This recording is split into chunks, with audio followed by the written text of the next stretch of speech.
మెదక్ జిల్లా రామాయంపేట మున్సిపాలిటీ పరిధిలో టీపీసీసీ రాష్ట్ర కార్యదర్శి చౌదరి సుప్రభాతరావు, ముదిరాజ్ మహాసభ జిల్లా అధ్యక్షులు పుట్టిరాజు, కౌన్సిలర్ జయరాజు ఎన్నికల ప్రచారం నిర్వహించారు. 9వ వార్డులో పర్యటించి ఇంటింటికి వెళ్తూ కాంగ్రెస్ పార్టీ చేపట్టిన అభివృద్ధి సంక్షేమ పథకాలను వివరిస్తూ నీలం మధు ముదిరాజ్ని అత్యధిక మెజారిటీతో గెలిపించాలని విజ్ఞప్తి చేశారు. ఈ కార్యక్రమంలో కాంగ్రెస్ పార్టీ నాయకులు నరేష్, స్వామి, రాజు, గణేష్ తదితరులు పాల్గొన్నారు.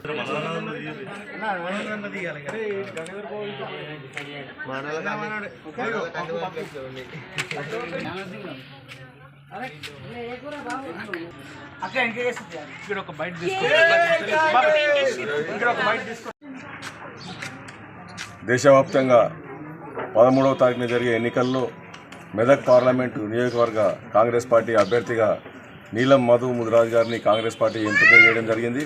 మెదక్ నియోజకవర్గం అంటేనే ఇందిరాగాంధీ జిల్లా, ఇందిరాగాంధీ నియోజకవర్గం. అటువంటి అత్యంత ప్రాధాన్యత కలిగిన నియోజకవర్గంలో ఒక ముదిరాజ్ బిడ్డను, ఒక బీసీ బిడ్డను ఎంపిక చేయడం జరిగింది. ఒక పేద ఇంటి బిడ్డను ఎంపిక చేయడం జరిగింది కాంగ్రెస్ పార్టీ. ఈ నియోజకవర్గంలో 7 అసెంబ్లీ నియోజకవర్గాల్లో కాంగ్రెస్ పార్టీ కార్యకర్తలు, నాయకులు శక్తివంచన లేకుండా నీలం మధు గెలుపు కోసం కృషి చేస్తున్నారు. ఖచ్చితంగా నీలం మధు భారీ మెజార్టీతో గెలవబోతున్నారు.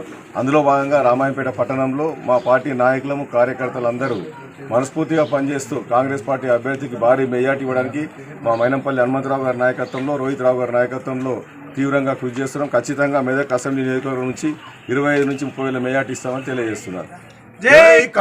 భాగంగా కాంగ్రెస్ పార్టీ అభ్యర్థి అయినటువంటి నీలం ముదిరాజ్ గారి ఎన్నికల ప్రచారం గురించి ఈరోజు 9వ వార్డులో ప్రచారం చేయడం జరుగుతుంది.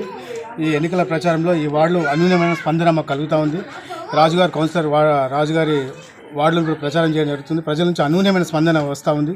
ఎందుకంటే కాంగ్రెస్ పార్టీకి ఎందుకు ఓటేయాలి, బీజేపీ పార్టీకి ఎందుకు ఓటేయద్దనే సంగతి మీతో 2 విషయాలు నేను షేర్ చేసుకుంటా ఉన్నా. గతంలో బీజేపీ ప్రభుత్వం దాదాపుగా ఎనలేని వాగ్దానాలు చేసింది. అందులో భాగంగా సంవత్సరానికి 1 కోటి ఉద్యోగాలు ఇస్తామన్నారు. ఎంతమందికి ఉద్యోగాలు ఇచ్చిన సంగతి ఈ సందర్భంగా ప్రశ్నిస్తూ ఉన్నాము.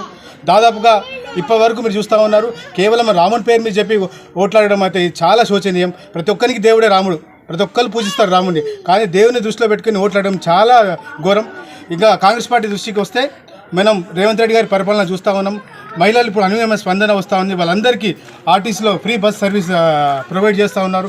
ఇంకా కాంగ్రెస్ పార్టీని గెలిపిస్తే ఇంకా మంచి మంచి కార్యక్రమాలు చేయబోతాయని చెప్పేసి ఈ సందర్భంగా పేర్కొంటూ, దయచేసి ఒక ముదిరాజ్ బిడ్డ, బీసీ బిడ్డ, ఒక సబ్బండ వర్గాల బిడ్డ అయినటువంటి మధు గారిని ఖచ్చితంగా గెలిపించాల్సిందిగా కోరుతూ సెలవు తీసుకున్నాం. Thank you very much. మరిన్ని అప్డేట్స్ కోసం మా ఛానల్ని సబ్స్క్రైబ్ చేయండి.